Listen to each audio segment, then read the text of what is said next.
Chapter 31. One is enough. Was it because the coin missed? That was the very first thing she thought of at the news about Duke Herhardt's homecoming. The Duke, who had announced the postponement of his service in the military post by another year, would return home and reside at the Arvis estate for good after settling all of his business affairs in the capital. The Grand Duchess wished for her grandson to stay close by her side and take care of the estate they owned. The Duke seemed to take it into account as he couldn't rule out his grandmother's request. Oh, whatever.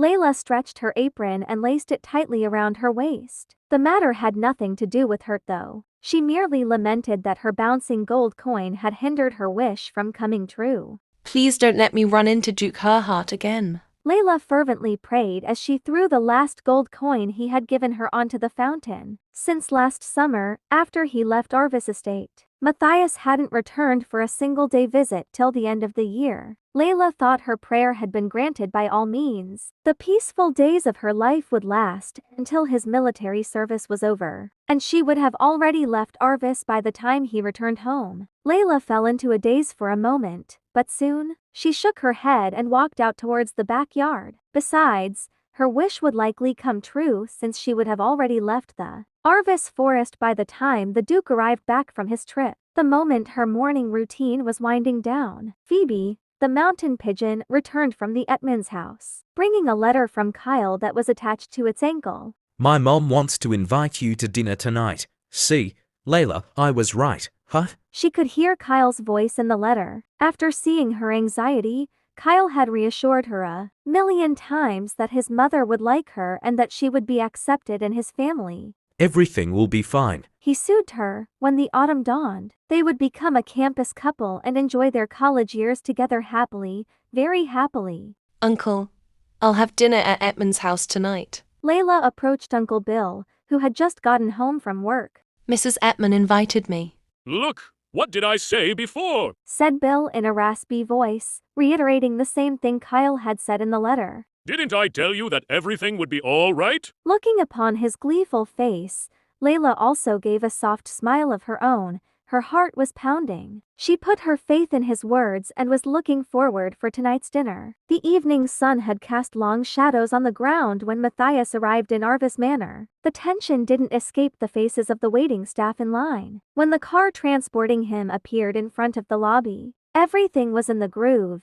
He was welcomed with loving arms with courtesies and was given some joyful smiles from the two duchesses, who were standing next to him. Every time he passed in front of the gardener, Matias tended to lower his gaze. A little girl in neat brown shoes always stood in line next to the gardener's big feet, ready to greet him whenever he came home. But Layla Llewellyn, who had always been by Bill Remmer's side, would no longer be here after the summer season ended. Matias walked past the gardener without even bothering to look at him. His sight turned back towards the front entrance, where he could see the stairwell in the lobby leading to the manor's main hall. Oh my, that bird also returned with you. Elsie von Herhardt chuckled the moment she gazed upon the gilded cage that a servant was holding. Inside the cage, there was a little canary that Matias had brought with him when he departed the estate last summer. What a very strange thing. How could Matias, who has never even had a pet dog, take care of a bird? If you have a hobby with birds, why don't you expand the greenhouse a bit more and bring in different kinds of birds? Suggested Norma with a smile on her face. It's fine, Grandma. Matias grinned as he said. One is enough. After giving a prudent answer, Matias entered the mansion. Before going up the stairwell, Matias reared his head and gazed at the huge chandelier for a long, thoughtful moment. Right above it, the insignia of the Herhardt family was emblazoned on its distantly high ceiling. He was born under that crest. He lived beneath that crest, and he would close his eyes under that crest. It was a natural cycle, just as breathing in, just as easy as he was living. Matias lowered his gaze and started ascending a flight of steps. In Brant's estate, If he had retired this year, Why would he still want to put it off another year? Countess Brandt grumbled beneath her breath. Her voice was laced with annoyance that she couldn't keep hidden. The reason she had agreed in the first place to extend her daughter's engagement period for another year was solely out of respect for Duke Herhardt's choice to serve the Empire. Nonetheless, if she had known what was going to happen, she would have insisted on having the wedding by the end of this summer, no matter what. I had no idea Matias was such a fickle guy. Our wedding just has been postponed. Claudine passively said. But I think it would be better if Duke Herhardt returned to the estate earlier, Mother. Nothing on her face indicated that she was upset.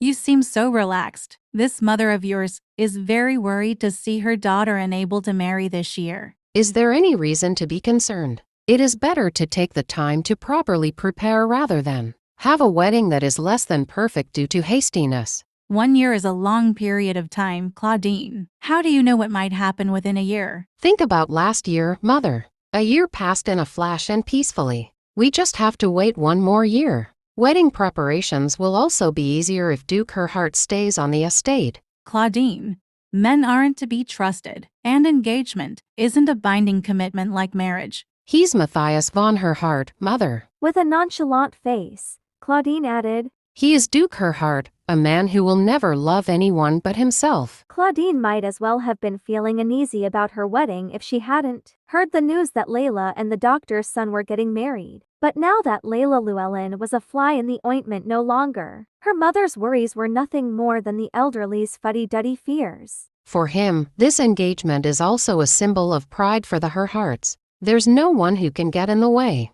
Claudine spoke her thoughts with confidence as she cut and neatened the embroidery thread. The kind yet heartless man. Since childhood, that's how Matias was nicknamed. While her other cousins often made fun of Claudine with their snarky jokes, only Matias remained polite and kind to her. Whereas, his good Samaritan attitude also built a barrier between them and made him a difficult man to attract. Does he even have feelings? Claudine sometimes wondered about it. It was difficult for her to envision Matias being angry, sad, or happy. From the beginning of his life to this day, he seemed to look down on the world with his arrogant yet elegant smile. And this Matias von Herhardt was something Claudine wanted to own. I should visit Arvis sometime next week. Claudine rose from the sofa, her mood became a bit lighter. I want to meet Duke Herhardt and congratulate my friend who is getting married soon.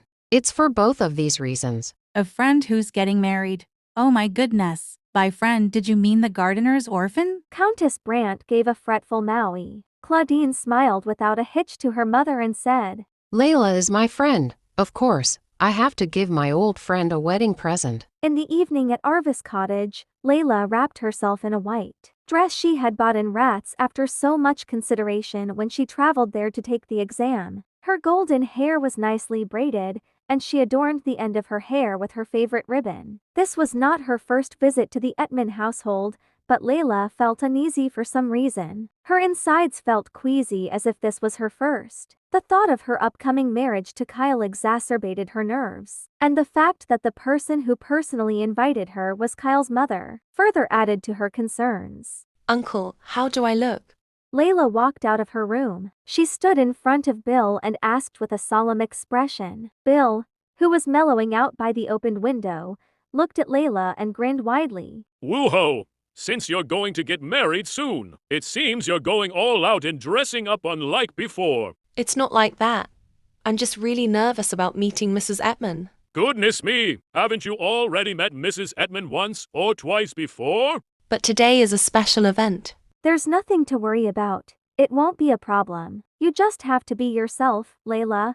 That's enough. Bill gently patted Layla's head. His smiling face felt warm, so did his hand. Layla smiled. She willingly nodded, even though she knew it was simply his subjective point of view. After a whole day of fretting, she was finally able to relax a little bit. Kyle arrived in the cottage at that moment.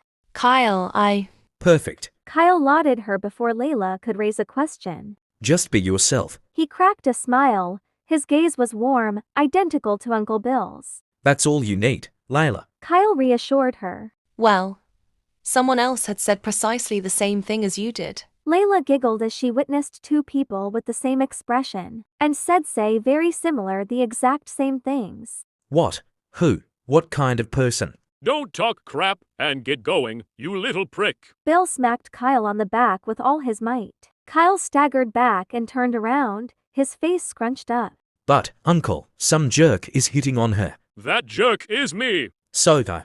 What? You spoiled gluttonous brat. You! I'll seriously consider whether or not I can entrust Layla to you. Contrary to his scathing tone, Bill Remmer kindly patted Kyle on the shoulder. Layla stood aside and quietly watched the pair's bickering. Her two most beloved people in the world. Her two precious people. Two people she wanted to protect by all means. Her heart began to warm, a smile blossomed on her face. Uncle Bill and Kyle were her everything. And Layla couldn't fathom living her life without those two by her side. That's why Layla decided to get married after a long shilly-shallying. As Kyle proposed to her and she turned him down, the strain in their relationship grew bigger. If she couldn't accept his feelings, it would be right for her to walk away. Kyle tried hard to narrow the distance between them, but since he had already revealed his feelings, they were faced with two choices: get married or become strangers. It would crush her innermost hope for them to stick as dear friends forever. If they grew up by keeping their distance from one another, Layla could feel her heart breaking every time she thought of them. From the fall through the winter and into the spring living as strangers. For Layla, the marriage and the future that Kyle had proffered to her was a vague picture in the distance. She was cowed into indulging her avarice to a line that was beyond her reach. But if it was the only way for her not to lose Kyle,